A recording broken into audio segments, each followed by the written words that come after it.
My name is Sarah Bennett, and I'm 38 years old. 6 months ago, I buried my husband and two children alone while my parents attended my sister's birthday party instead. When I called them sobbing, breaking the news that Michael, Emma, and Noah had been killed by a drunk driver, my father's response shattered what remained of my heart. "Today is Jessica's birthday. We can't come." Those 7 words ended more than just a phone call. They ended my role as the family doormat. What my family didn't know was that my husband's death would trigger something they never saw coming. The $5 million life insurance policy was just the beginning. The real shock came when they discovered what I'd built from the ashes of my loss, splashed across the front page of our local newspaper. But I'm getting ahead of myself. Before we begin this difficult journey, please take a moment to like and subscribe, but only if this story truly resonates with you. I'd love to know where you're watching from and what time it is there. Now, let me take you back to the morning that changed everything. It was a Tuesday morning in March. Michael had just finished making pancakes shaped like dinosaurs for Noah, our 6-year-old, while Emma, 8, practiced her violin in the living room. I remember kissing them goodbye at 7:45 a.m., Michael's coffee breath mixing with maple syrup as he whispered, "Love you, Sarah. See you tonight for Taco Tuesday." Those were his last words to me. At 8:17 a.m., a semi-truck driver who'd been driving for 16 hours straight ran a red light at the intersection of Maple and 3rd. The police said Michael never had a chance to react. The impact was instant, catastrophic. They told me later that none of them suffered, as if that was supposed to bring comfort. I was in a client meeting when the call came. "Mrs. Bennett, this is Officer Davidson with the state police. There's been an accident." The room tilted. My assistant's voice faded to white noise. Somehow, I made it to the hospital, though I don't remember driving. The corridor to the morgue stretched endlessly, fluorescent lights humming their mechanical sympathy. The identification process is something I won't describe in detail. There are some images that shouldn't live in anyone else's mind. I'll just say this. I had to identify them separately. First Michael, then Emma, then my baby Noah.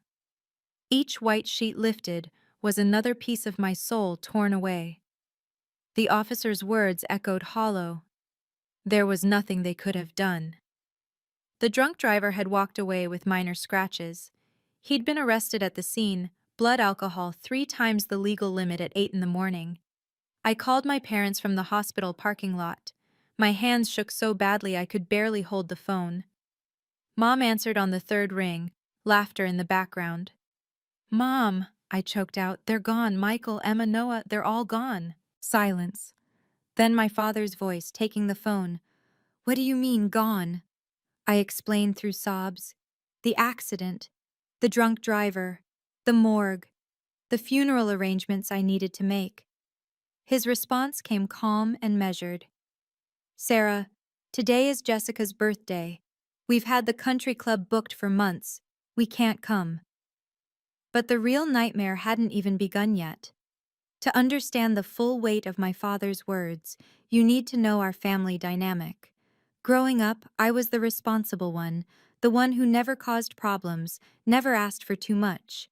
"Good daughters don't keep score, Sarah," my mother would say whenever I pointed out the disparities. When I was 17, I gave up my full scholarship to Northwestern so Jessica could use my college fund for her gap year in Europe.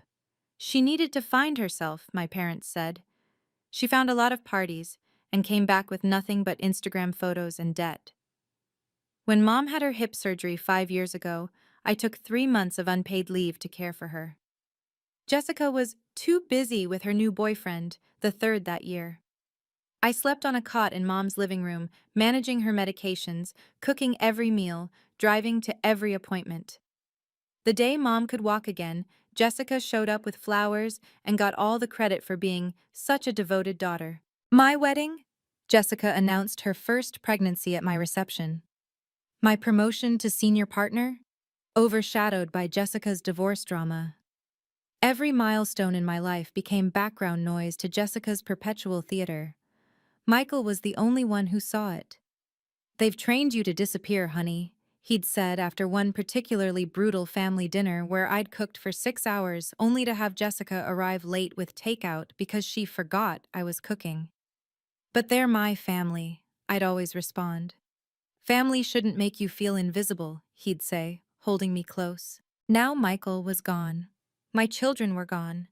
And my parents couldn't interrupt Jessica's birthday party to support me through the worst day of my existence. Good daughters don't keep score, but I'd finally started counting. We can't disappoint her, my father continued, as if I hadn't just told him his grandchildren were dead. You know how Jessica gets when plans change. In the background, I heard my sister's voice. Is that Sarah? Tell her she better not be calling with some crisis today. Robert, please, I begged. I need you. I need Mom. I can't do this alone. You're strong, Sarah. You'll manage. We'll call you tomorrow. The line went dead. I stared at my phone, certain I'd misheard. My hands were still covered in Noah's favorite dinosaur band-aids from where I'd scraped them falling in the hospital parking lot. My children were lying in a morgue, and my parents couldn't be bothered to leave a birthday party. I called back immediately. Mom answered this time. Mom, please. The funeral home needs decisions. I don't know how to bury my babies. Her voice was whisper soft, the way it got when she didn't want to upset my father. Your dad's right, sweetie. Jessica's been planning this for months. All her friends are here. We can't just leave. My children are dead, I screamed into the phone. Several people in the parking lot turned to stare. Don't be dramatic, Sarah. We'll help you next week. The funeral can wait a few days, can't it? The funeral can wait. As if my 6-year-old son and 8-year-old daughter were appointments that could be rescheduled. As if Michael's body wasn't lying on a metal table, waiting for someone who loved him to say goodbye. His next words would haunt me forever. Today is your sister's birthday. We can't disappoint her. 20 minutes later, as I sat in my car trying to breathe, my phone rang. Jessica.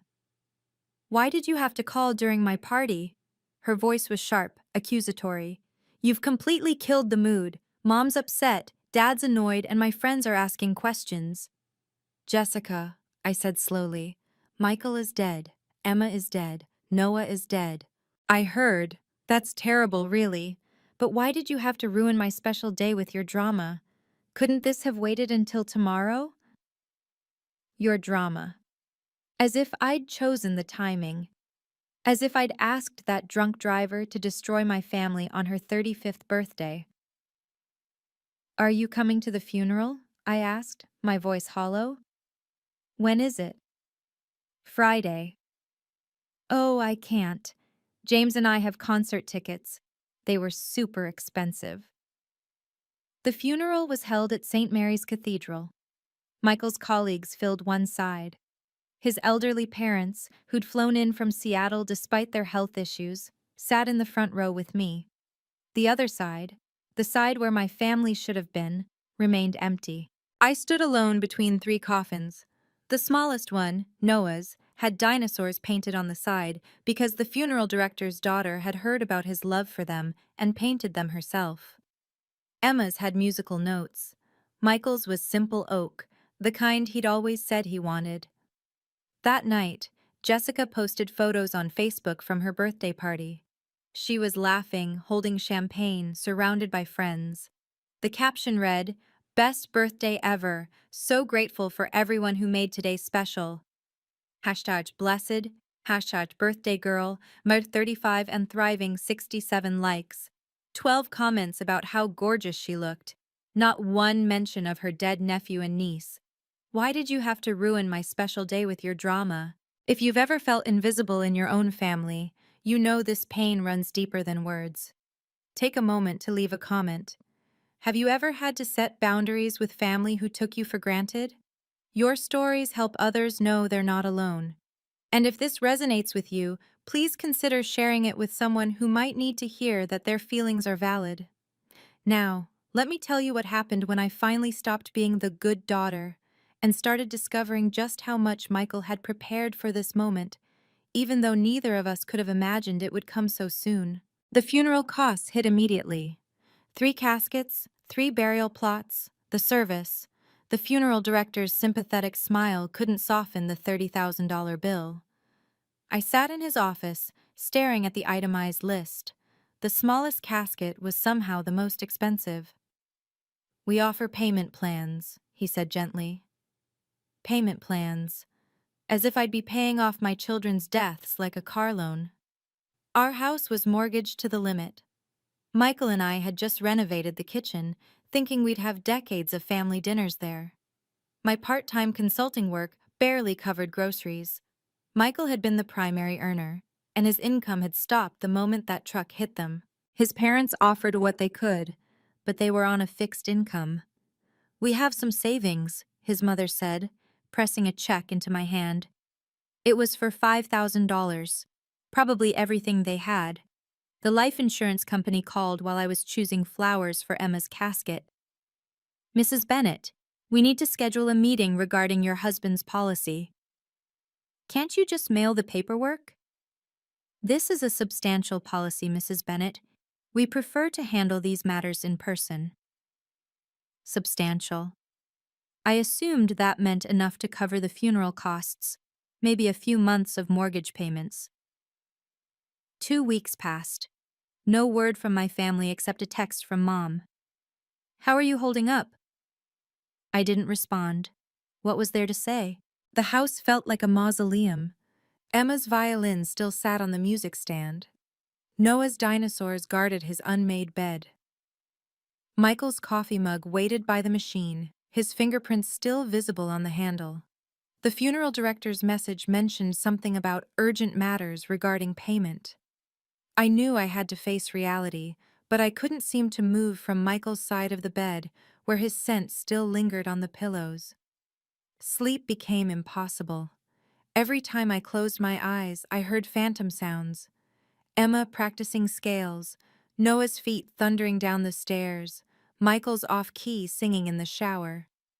At 3 a.m., I'd walk to their rooms, hoping against logic to find them there. The neighbors started avoiding me, not cruelly, just awkwardly. They didn't know what to say to the woman whose entire family had been erased in 8 seconds. Mrs. Patterson from next door left casseroles on my porch but never knocked. 3 weeks after the funeral, I hadn't heard from my parents. Not one call. Jessica had blocked me on social media after I'd commented on her birthday photos. "These were posted the day you chose a party over your nephew and niece's funeral." I existed in a bubble of grief, invisible to the world. The mailbox filled with sympathy cards from Michael's co-workers, but nothing from my own family. I started wondering if I'd simply cease to exist if I stopped trying. One particularly dark night, I stood on our back deck, looking at the stars. Michael had taught Emma all the constellations. Noah always looked for the dinosaur stars he insisted were there. I thought about how easy it would be to just stop, to join them wherever they were. The lawyer's message saved me. David Chen had called 3 times, his voice increasingly urgent. "Mrs. Bennett, we really need to discuss your husband's estate planning. There are time-sensitive matters that require your attention." Estate planning. Michael had always been meticulous about details. Even in death, he was still trying to take care of me. I called Chen back the next morning. "Can you come to my office today?" he asked. "What I have to tell you shouldn't wait any longer." The lawyer's message mentioned something about urgent matters that would change everything. 2 weeks after the funeral, my phone rang at dinner time. I'd been staring at 4 empty chairs, eating cereal from the box.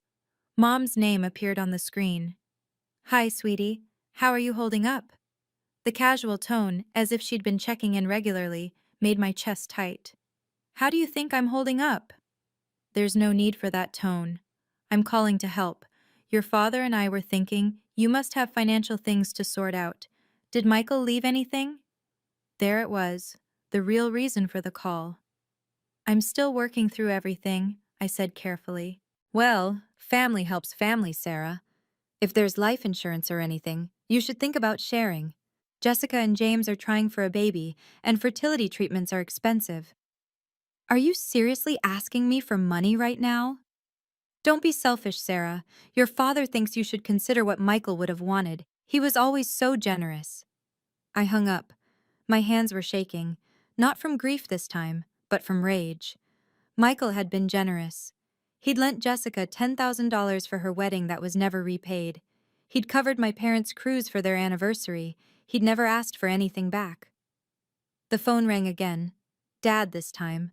I let it go to voicemail. Sarah, your mother's upset. You need to apologize, and we need to discuss the financial situation. As your father, I have a right to know what provisions were made. Call me back. As your father. The father who couldn't leave a birthday party for his grandchildren's funeral now wanted to invoke parental privilege over my finances. I turned off my phone. For the first time since the accident, I felt something other than grief. It was tiny, flickering, but unmistakable. Anger. Clean, clarifying anger. A week later, Jessica showed up at my door without warning. James was with her, his eyes already scanning the visible parts of my house like an appraiser. We were in the neighborhood, Jessica said, pushing past me. She'd never just been in the neighborhood in the 5 years since Michael and I had moved here. Nice place, James commented, running his hand along the granite countertop Michael had installed himself. Must be worth, what, $500,000? Why are you here? I asked.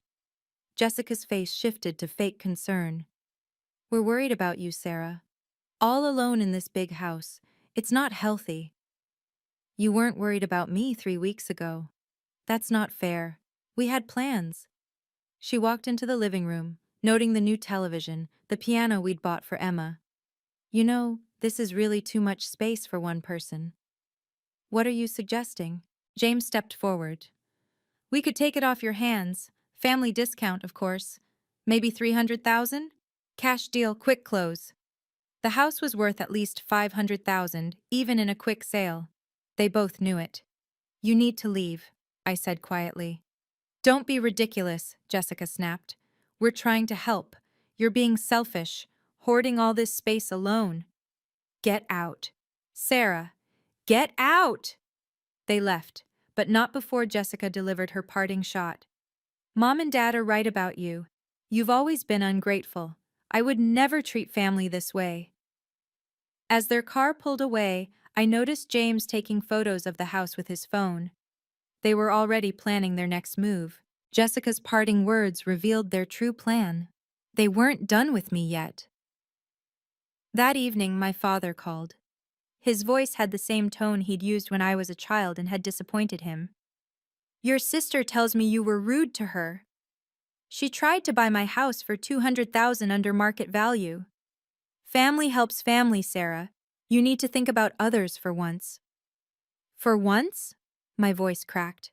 I gave up my scholarship for Jessica. I nursed Mom after her surgery. I've been helping others my entire life. No one asked you to do those things. You chose to be a martyr. The word hit like a slap. Martyr. Jessica needs money for IVF, he continued. You have a big house, life insurance coming. You could help. Dad, I just buried my children. That was a month ago, Sarah. It's time to move forward. Jessica's trying to create life. You should support that instead of wallowing. Wallowing. My 6-year-old son was dead, and I was wallowing. If you don't start thinking about family, we'll have to reconsider our relationship with you. What relationship? I asked. You didn't come to the funeral. You haven't called. You haven't even met me for coffee. We have our reasons. You've always been difficult, Sarah. Jessica would never put us in this position. Then go be with Jessica. Are you giving us an ultimatum? No, Dad, I'm done. If you want to cut me off, then do it. There was a long pause. You'll regret this, Sarah. When you're alone with no family, you'll regret pushing us away. I'm already alone. Then so be it. The line went dead. I stared at the phone, waiting to feel devastated. Instead, I felt free. For the first time in my life, I'd chosen myself. The next morning, Attorney David Chen arrived at my door. He was a tall, distinguished man in his 50s, carrying a leather briefcase that looked expensive. Mrs. Bennett, I apologize for the intrusion, but you haven't returned my calls. I'm sorry. I haven't been checking messages. May I come in? What I have to discuss is extremely important. We sat in Michael's office. Chen pulled out a thick folder, his expression serious but kind. Your husband was one of the most prepared clients I've ever had. He updated his will every year, and his life insurance policies are substantial. Policies? Plural? Mrs. Bennett, your husband held multiple life insurance policies totaling $5 million. The room spun. That's impossible. We lived paycheck to paycheck sometimes. He was very specific about keeping this private. He said, and I quote, "My wife sacrifices enough for everyone else. This is for her alone." Chen continued, "There are also specific conditions attached to these policies. Your husband was very particular about certain circumstances." What kind of circumstances? I'll need to review everything with you in detail, but there are provisions regarding family members, charitable giving, and some very specific instructions about distribution. Michael planned all this? Your husband came to me 8 years ago, right after your daughter was born. He said something I'll never forget. My wife's family doesn't value her, but I want to make sure she's protected if anything happens to me. My eyes filled with tears. Even in death, Michael was still protecting me. There's more, Chen said, pulling out another document. But I think you should read this letter from your husband first. He wrote it 2 years ago, with instructions to give it to you if, well, your husband was very specific about certain conditions, Mrs. Bennett. A week later, an email arrived from Global Life Insurance. The CEO, Patricia Williams, requested a personal meeting. This is highly unusual, her email read. But given the circumstances and the size of the policy, I'd like to handle this personally. I Googled her. Patricia Williams was a Forbes 50 most powerful women in business. Why would she want to meet with me personally? At her office, Patricia greeted me warmly. She was younger than I expected, maybe 45, with kind eyes behind designer glasses. Mrs. Bennett, I knew your husband professionally. He consulted for us several years ago on a data security project. I hadn't known that. Michael often took side consulting work, but rarely discussed the details. He impressed everyone here with his thoroughness and foresight. When he purchased his life insurance policies, he insisted on certain unusual provisions. Attorney Chen mentioned conditions. Your husband anticipated potential complications with your family. He built in safeguards to protect you. She pulled out a document. He also recorded a video statement to accompany the policy. Would you like to see it? My heart stopped. A video. Michael's face, his voice. I wasn't sure I was ready. I'll give you privacy, Patricia said, setting up a laptop and leaving the room. Michael appeared on screen, sitting in what looked like Chen's office. He was wearing his favorite blue tie, the one Emma had picked out for Father's Day. Sarah, if you're watching this, it means I'm gone. I'm so sorry, my love, but I need you to know I've prepared everything. Your family can't touch this. It's all for you. Use it to build something beautiful from this pain. Mr. Bennett was one of our most prepared clients, Mrs. Bennett. His foresight was extraordinary. Sometimes the people who should support us most become our greatest source of pain. But what if I told you that my husband, even in death, had prepared something that would change everything? If you're curious about what happened next, make sure you're subscribed with notifications on. And please share in the comments. Have you ever discovered that someone was protecting you in ways you never knew? Your story might help someone realize they're valued more than they know. Let's continue with the day everything shifted and my family learned exactly what they had thrown away. 2 months had passed since the funeral when I ran into Jessica at Whole Foods. I was buying Emma's favorite cereal. Somehow I still couldn't stop when I heard her voice behind me. Oh my God, everyone, this is my sister I was telling you about. She was with 3 friends, all holding wine bottles for what looked like a day drinking session. Jessica's voice carried across the store. The one whose husband died and left her everything while the rest of us struggle. People turned to stare. A mother pulled her children closer, as if tragedy was contagious. It's so sad, Jessica continued, her voice dripping fake sympathy. She's hoarding millions while her own sister can't afford IVF. Can you imagine being that selfish? Jessica, stop, I said quietly. Oh, she speaks. Everyone, Sarah got $5 million in life insurance. $5 million. And she won't help her own family. The store had gone silent. Everyone was watching. An employee was recording on his phone. My poor parents are heartbroken. They raised her better than this. The parents who skipped the funeral? I asked, my voice steady despite my shaking hands. Jessica's face reddened. That's a lie. Tell them the truth, Sarah. The truth? The truth is you posted birthday party photos while I buried my children alone. You're delusional with grief, Jessica announced to the growing crowd. This is why we're considering having her evaluated. The store manager approached with security. Ma'am, I need you both to— I'm leaving, I said, abandoning my cart.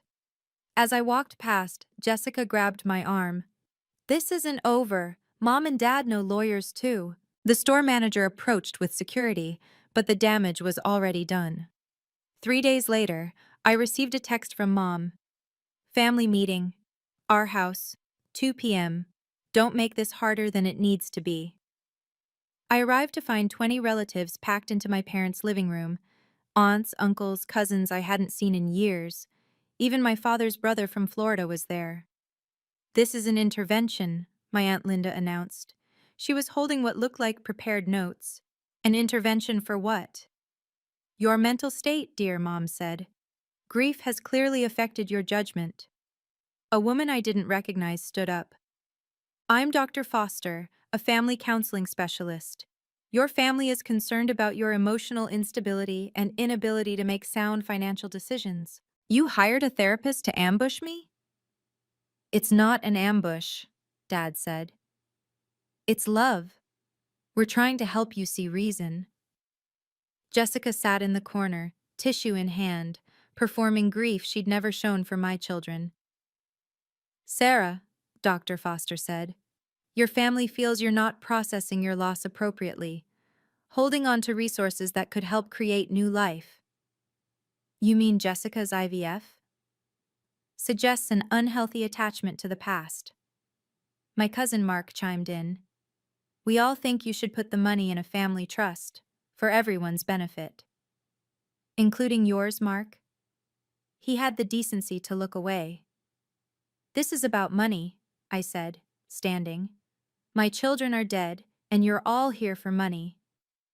Sit down, Sarah, my father commanded. No. If you leave, we'll have no choice but to pursue legal options, Aunt Linda said. For your own good. Grief has clearly affected your judgment, dear, Mom said, but I was already walking to the door. That night, Jessica's Facebook post went viral in our community. Prayers needed. My sister Sarah, the one who lost her family in that terrible accident, is having a mental breakdown. She's inherited millions, but won't help anyone, not even our elderly parents. She's accused us of terrible things and cut off all contact. If you see her, please be kind. Mental illness is so tragic. Pray for Sarah. #mental health awareness. #family first. Within hours, it had 500 shares. Comments poured in. So sad when grief breaks someone. Your poor parents. Money changes people. Maybe she needs professional help? My phone exploded with messages from mutual acquaintances offering support while fishing for details. The local grief support group leader called to say I was temporarily suspended pending resolution of concerns. But then something unexpected happened. Michael's best friend Tom commented, "This is lies. Sarah's family skipped the funeral for your birthday party. I was there. I saw the empty seats. Delete this post or I'll share the funeral guest book." Jessica deleted his comment within minutes, but screenshots were already circulating. Michael's former colleague added, "I delivered food to Sarah while you were posting party pics. Stop this." Then Michael's mother, sweet 70-year-old Dorothy, posted her own response. "Jessica Walker, you are a liar. I flew from Seattle with 2 hip replacements to bury my son and grandchildren. You were not there. Your parents were not there. Sarah stood alone. I have photos. The tide began to turn, but Jessica had one more card to play. She posted a final update. Some people's true colors show when money enters the picture. I'm done trying to help someone who doesn't want it. Boundaries, hashtag toxic family. Some people's true colors show when money enters the picture. She was right about that. The meeting with Patricia Williams changed everything. She sat across from me in her corner office, $5 million in insurance documentation spread between us. This is real? I kept asking. Very real. Your husband purchased these policies incrementally over 8 years, paying monthly to avoid detection. He never wanted your family to know. The first policy was for $2 million, purchased when Emma was born. The second, for another $2 million when Noah arrived. The third, for $1 million, was bought 2 years ago after what Michael's notes called the Christmas incident. He kept detailed records, Patricia explained. Every interaction with your family that concerned him. He was building a case for why this money needed protection. She played another portion of Michael's video. Sarah, I know you'll want to share this with everyone. It's who you are. But please, my love, don't. Your family has taken enough from you. This money is for you to build something beautiful. Create something that would make the kids proud. Through tears, I made a decision. I want to create a foundation, the Bennett Family Foundation, for children who've lost parents to drunk driving. Patricia smiled. Your husband predicted you'd say that. He left suggestions. 6 months of quiet building followed. I worked with attorney Chen to establish the foundation, using $3 million as the initial funding. The remaining $2 million stayed in conservative investments for my future. I personally reviewed every application. The first scholarship went to a little girl named Amy, the same age Emma would have been, who'd lost both parents to a drunk driver. Her grandmother cried when I called with the news. By month 5, we'd helped over 100 families. Funeral costs, therapy, education funds, all the things I'd needed when my world collapsed. I kept it quiet, working under the radar. No social media announcements, no press releases, just quiet, meaningful work that gave me purpose. Your husband said you'd know what to do with this, Mrs. Bennett. He was right. The Bennett Family Foundation grew faster than I'd imagined. Attorney Chen connected me with other philanthropists who'd lost children. We partnered with Maydeed, establishing grief counseling programs specifically for young siblings of drunk driving victims. This is remarkable, Chen said during one of our meetings. You've helped more families in 6 months than most foundations do in years. It's what Michael would have wanted, what Emma and Noah would have wanted. We funded a music therapy program in Emma's name. She'd loved her violin, and now other grieving children could find solace in music. Noah's dinosaur library sent books to children who'd lost siblings, because stories had always comforted him during tough times. I hired 2 employees, both mothers who'd lost children to drunk drivers. We understood each other without words. Our office became a sanctuary of shared grief transformed into purpose. Local hospitals began referring families to us. Police departments kept our cards to give at accident scenes. One officer told me, "You're saving lives, Mrs. Bennett. These families have hope because of you." The foundation's bank account grew through unexpected donations. Michael's company contributed $100,000 in his memory. His parents, despite their modest means, sent monthly checks with notes for our grandchildren's legacy. But I kept it all quiet. No fanfare, no recognition. I wasn't ready for my family to know. This was sacred work, untainted by their greed. Then a reporter called. "Mrs. Bennett, I'm doing a story on local heroes. Your foundation has helped over 500 families. The community needs to know about this." I prefer to stay anonymous. I understand, but your story could inspire others. Think of the families you could reach. I thought of all the parents standing where I'd stood, alone and broken. Maybe it was time. One interview, I agreed, but focus on the foundation, not me. This foundation will be their legacy, Mr. Chen. Their love lives on through every family we help. The morning the article published, I was at the cemetery placing fresh flowers on their graves. My phone stayed silent in my car. I wanted this moment of peace before the world intruded. The headline read, "Local Widow Transforms Tragedy into Hope. The Bennett Family Foundation has helped 500 families heal." The article featured a photo from our recent fundraising gala. I stood surrounded by families we'd helped, all of us wearing pins with Emma and Noah's pictures. The reporter had done her research, detailing not just the foundation's work, but the story behind it: the drunk driver, the 3 coffins, the woman who stood alone at the funeral and chose to transform her pain into purpose. She'd interviewed families we'd helped. Amy's grandmother was quoted, "Sarah Bennett saved us. When everyone else saw just another tragedy, she saw a little girl who needed hope." The final paragraph mentioned the $5 million insurance policy that funded it all, calling me entrepreneur of heart, and announcing I'd been named Philanthropist of the Year by the State Charity Commission. By 8 a.m., my phone was exploding. 47 missed calls from Dad. 83 text messages from Jessica. Mom had left 12 voicemails. The first text from Jessica: "OMG, Sarah, why didn't you tell us?"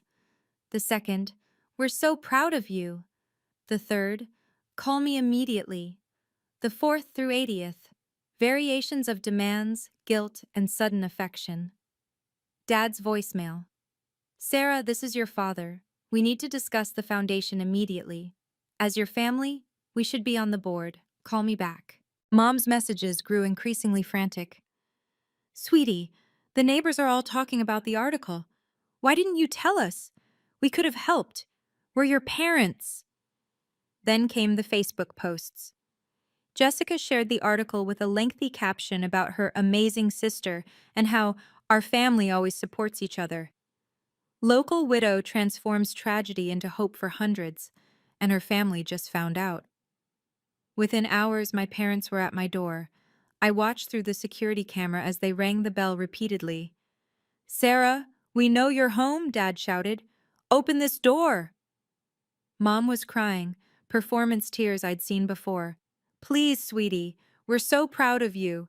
We always knew you'd do something wonderful." I didn't answer. Jessica arrived 20 minutes later with James. They'd brought flowers, grocery store carnations with the price tag still on. "Sarah," Jessica called out, "this is ridiculous. We're family. The foundation needs us." My neighbor, Mrs. Patterson, came out. "She's not home, and after what you all did, I'd stay away if I were you." "What we did?" Jessica's voice went shrill. "We're her family." "Family doesn't skip funerals for birthday parties," Mrs. Patterson shot back. She'd been there. She'd seen everything. They camped out for 3 hours. Dad called the police, claiming I was having a mental health crisis. Officer Davidson arrived, the same officer who'd delivered the news about the accident. "Mr. Walker, your daughter is under no obligation to open her door. Please leave the property." "We're worried about her mental state," Mom insisted. "I spoke with Mrs. Bennett yesterday about foundation security. She seemed perfectly sound. Now you need to leave or I'll charge you with trespassing."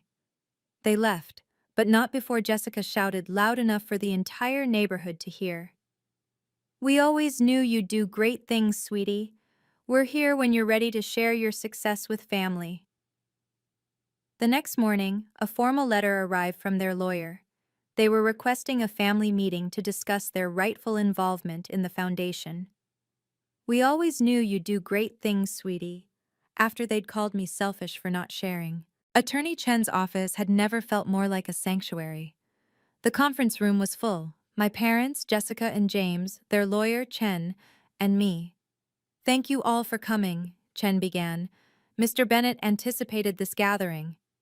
"What do you mean, anticipated?" Dad demanded. Chen pulled out a sealed envelope. "Mr. Bennett left specific instructions to be opened if certain conditions were met. The publication of the article and your presence here fulfill those conditions." He opened the envelope and began reading Michael's letter. To the Walker family. If you're hearing this, it means you've discovered Sarah's inheritance and are attempting to claim a portion. Let me be clear, you have no legal or moral right to any of it. Mom gasped. Jessica's face went red. I documented every instance of your treatment of my wife. The birthday parties you prioritized over her achievements, the money you borrowed and never repaid, the emotional manipulation disguised as family obligation. Chen pulled out a folder.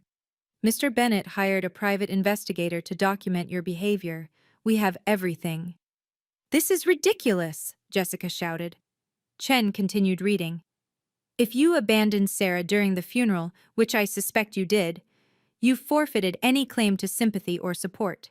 The Foundation's bylaws specifically exclude anyone who failed to attend the funeral of Emma, Noah, and myself. How could he know? Dad started. There's more, Chen interrupted. He pressed play on a laptop. The funeral appeared on screen. The camera panned across the empty family section, zooming in on the 3 small nameplates. Reserved for Robert Walker, reserved for Linda Walker, reserved for Jessica Walker Morrison. The timestamp showed the exact time. The empty seats spoke louder than any accusation. Thank you all for coming. Mr. Bennett anticipated this gathering. Michael's face appeared on the screen. My breath caught. He was wearing the shirt Emma had picked for his birthday, sitting in what looked like Chen's office. Hello, Robert, Linda, and Jessica. If you're watching this, you've proven exactly who I always knew you were. Jessica tried to speak, but Chen raised his hand for silence. I've watched you diminish Sarah for 15 years. I've documented every slight, every manipulation, every time you made her feel worthless. She never saw it. She loved you too much, but I saw everything. Michael held up documents. These are receipts. The $10,000 you borrowed for Jessica's wedding and never repaid. The $5,000 for Robert's business venture that failed. The vacation we funded for your anniversary. Total, $37,000 over 8 years. Dad's face had gone pale. But here's what matters. I had our entire funeral filmed professionally. Multiple angles. If you weren't there, and I'm betting you weren't, it's all documented. Time-stamped, indisputable. The video switched to funeral footage. The priest's voice echoed. We gather to remember Michael, Emma, and Noah Bennett. The camera captured every empty seat, every absent family member. Sarah, Michael's voice continued, if your family is hearing this, it means they've come for the money. Don't give them a penny. They had their chance to be family when you needed them most. Then came the killing blow. To the Walkers, every major charity in the state has been notified of your behavior. The documentation has been shared with the Foundation Board. Any attempt to claim connection to the Bennett Family Foundation will result in immediate public release of this video. Jessica was crying now. Real tears for once. But that wasn't the only surprise, Chen said, pulling out another document.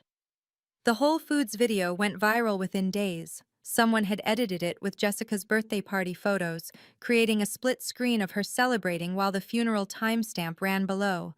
The caption read, "This woman partied while her sister buried 2 children. Now she wants the inheritance money." Jessica's marketing firm fired her within a week. The official statement cited values misalignment. But everyone knew the truth. Her clients had seen the video. James's business partners pulled out of their joint venture. We can't be associated with this, one told him publicly on LinkedIn. His reputation in the community was destroyed. Dad's position on the church board ended abruptly. The pastor called him personally. Robert, the congregation has lost faith in your moral leadership. The same church where he'd preached about family values for 20 years. Mom's charity circle excluded her from the annual gala. The invitation was rescinded with a terse note. Given recent revelations, your presence would be inappropriate. Her social standing, carefully cultivated over decades, crumbled overnight. Their neighbors stopped speaking to them. The country club revoked their membership. Even their extended family distanced themselves. We had no idea, my aunt posted on Facebook. If we'd known they skipped the funeral, we never would have participated in that intervention. The local news picked up the story. Family Greed Exposed: How One Woman's Tragedy Revealed Her Family's True Nature. They interviewed Mrs. Patterson, Tom, and 3 families our foundation had helped. But the most damaging blow came from Jessica's own friend who'd been at Whole Foods. She posted, "I was there. Jessica was laughing about her sister's grief. It was disgusting. I'm ashamed I ever called her a friend." Karma doesn't always come quickly, but it always comes. I refused every interview request. When reporters called, I simply said, "The foundation's work speaks for itself." No comments about my family, no public statements about the drama, just dignified silence. The foundation continued growing. We expanded to 3 more states, helping thousands of families. Every dollar was accounted for, every family vetted, every story honored. At Christmas, I sent my parents and Jessica cards. Simple, elegant, with no money enclosed, just a printed note. "Wishing you peace this holiday season. A donation has been made to the Bennett Family Foundation in your name." The donation receipts showed $100 each, enough to be legitimate, not enough to be generous. It was listed publicly in our annual report under Community Supporters, their names among hundreds of others, given no special recognition. Mom tried to call 37 times on Christmas Day. I didn't answer. 3 months later, I learned through Mrs. Patterson that Jessica was pregnant. Despite everything, I felt a flicker of happiness for the life growing inside her. Children were innocent of their parents' choices. I set up an anonymous college fund for the baby, $50,000, to be accessible only for education, only after age 18. The paperwork went through Chen's office with strict instructions for anonymity until the child's 18th birthday. "Why?" Chen asked. "After everything they did?" "Because Emma and Noah would want their cousin to have a chance. Because Michael always said the best revenge is grace. Because I refuse to let their cruelty change who I am." The foundation's annual gala was attended by the governor, 3 senators, and hundreds of families we'd helped. My parents and Jessica watched from outside, unable to afford tickets, unwelcome even if they could. The best revenge is living well and helping others do the same. 1 year after the accident, I stood at their graves with an armful of accomplishments. The foundation's annual report, showing 1,000 families helped. Photos from the children whose lives we'd changed. Letters from parents who'd found hope in their darkest moments. "We did it, Michael," I whispered to his headstone. "Your plan worked perfectly." I told Emma about the music program, how a little boy named David had played his first concert using the violin we'd donated. I told Noah about the library, how his dinosaur books had helped a girl named Lucy smile for the first time after losing her brother. "Your daddy was so smart," I said, arranging fresh flowers. "He knew exactly what would happen. He protected us even after he was gone." The cemetery was peaceful, just me and them, the way it had been at the funeral. But now the solitude felt different, chosen rather than forced. I'd bought a smaller house 2 streets from the cemetery. Every morning I walked here with coffee, telling them about the foundation's work. The old house sold for $550,000. Every penny went to the foundation and to my support group for grieving parents met weekly in our foundation building. We'd created a community of understanding, of shared pain transformed into collective strength. These strangers had become my family in ways blood never could. "Your Aunt Jessica had her baby," I told them. "A little girl named Sophia. She'll have a college fund waiting for her, though your grandparents will never know it's from us." A letter had arrived from Jessica that morning, forwarded through Chen's office. 6 pages of apologies and justifications. I'd read it once, then filed it away. Some bridges, once burned, should stay that way, but their light can still guide others home. Jessica's letter was water-stained, the ink smudged in places from what looked like tears. "Sarah, I know I have no right to write this. I was horrible, unforgivable. I see that now. Sophia looks like Emma sometimes, and it breaks my heart that she'll never know her cousins. I'm not asking for money.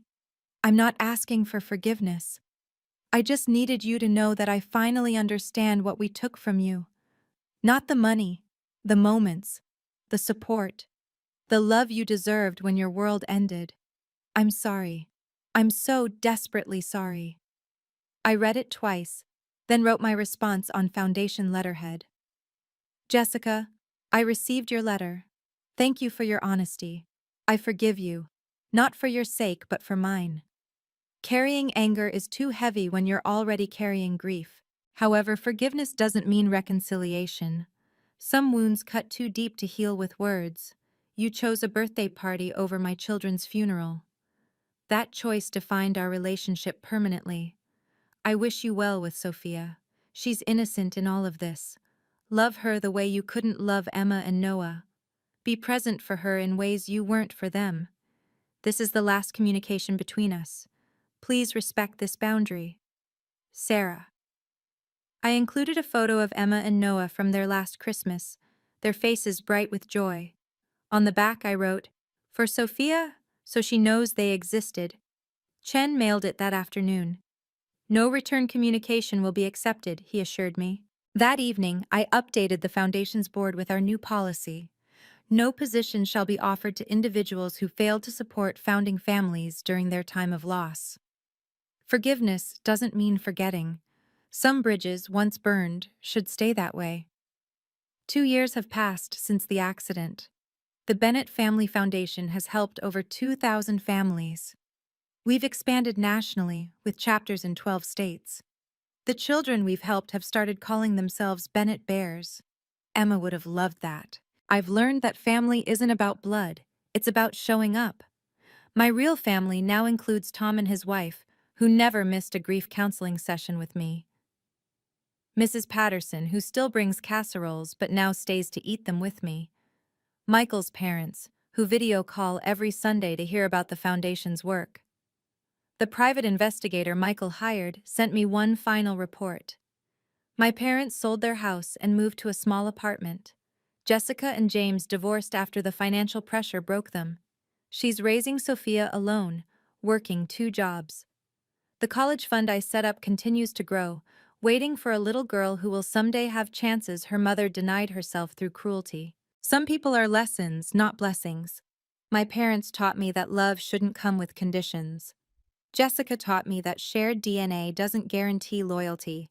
Their abandonment taught me that sometimes the family you choose is stronger than the family you're born into. But Michael, Emma, and Noah, they taught me that real love transcends death. That preparation is an act of love. That legacy isn't about money, it's about impact. Every morning I visit their graves. Every evening I read applications from families needing help. In between, I live. Not just survive, live. Because that's what they would want.